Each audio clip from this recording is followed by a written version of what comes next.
few months back, the Viking and I trekked over the mountains to check out a trail system we'd never ridden before. Alright, so these are definitely beginner trails here. It's a nice change of pace after doing double backbone, but I mean, look at this, Jesus. Not long after, a friend notified me I should refrain from posting the location of this public, 100% legal to ride location. Apparently, these trails were at risk of being shut down, and the club that maintains them was worried that online videos might result in more riders and an increased risk of closure. Okay, I gotta rant for a second here, guys. I absolutely love this sport. Experiencing nature, something that's severely lacking in the lives of most folk these days. The humbling yet rewarding, exhilarating yet calming effect it has on all of us. And then there's the camaraderie, no man left behind, a brotherhood formed out of strife and struggle, competition, and just generally kick-ass times in the woods. Cold. My balls are warm, so that's the only way. I even know people who have found riding to be the only viable treatment for stress and depression.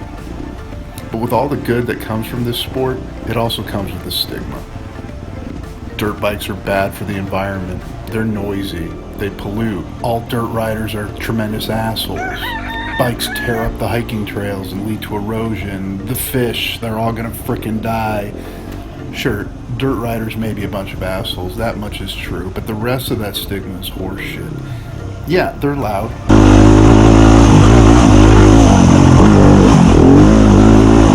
But only up to about a couple acres off, and last time I checked, there's 21 million acres of woods in Washington State alone. Bad for the environment?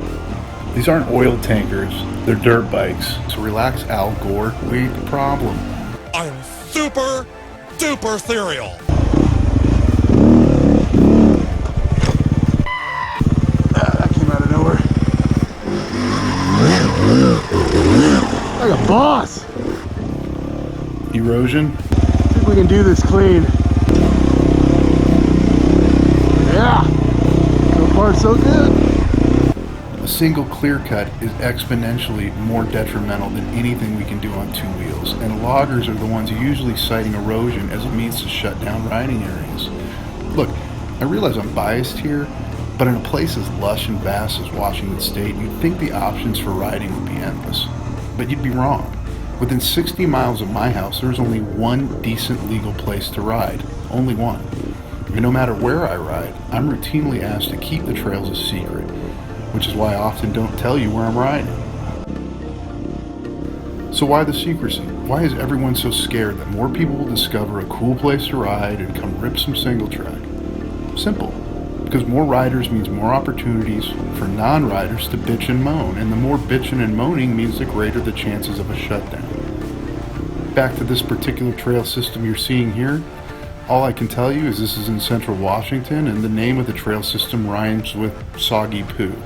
And as I mentioned earlier, the fine folks that maintain the Soggy Poo Trail system fear it'll be shut down if too many people start riding there. You see, this is a popular shared trail system with mountain bikers and hikers.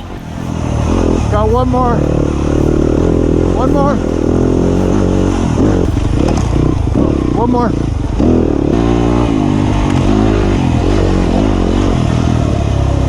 We beat again! Hey guys. They all too often complain about them damn kids on their damn infernal motorbikes hogging up their trails. Bitching alone won't get a place shut down, but enough complaints about dirt riders doing dumb shit and the chances of a shutdown go up. And you know what? The club's fears about shutdown are not unfounded at all. At the end of the day, whether you agree with me or not on the impacts of our sport, the best way to ensure trails stay open is to not give anyone ammunition that they can use to shut us down. Look, I'll make it easy for you. Here are 4 simple rules to follow. Number 1, don't litter. It's a big one. DNR is quick to shut down a riding area if assholes start using it as a dump site. Even if those assholes aren't riders, if you see guys dumping, you have my permission to punch them square in their ovaries.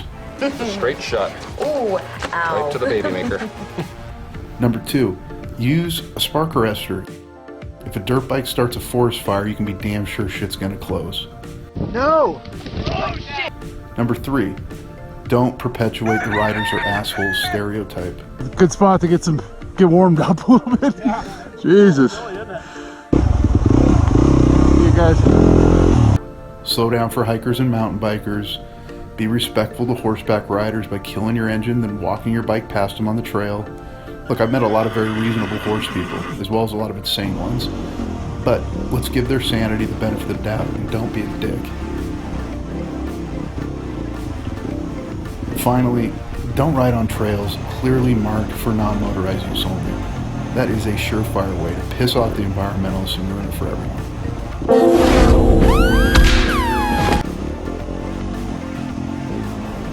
Alright guys, thanks for letting me bitch. Keep it rubber side down. And remember,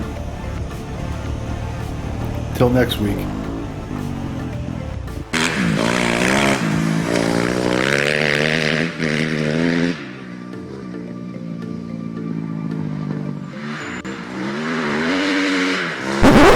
Okay, Man Bear Pig is real. What are we gonna do about it now, huh? What can we do that everyone else will also do, Susan? Come on, use your brain. Even if we do something about it, what about the Chinese? They're just gonna keep right on.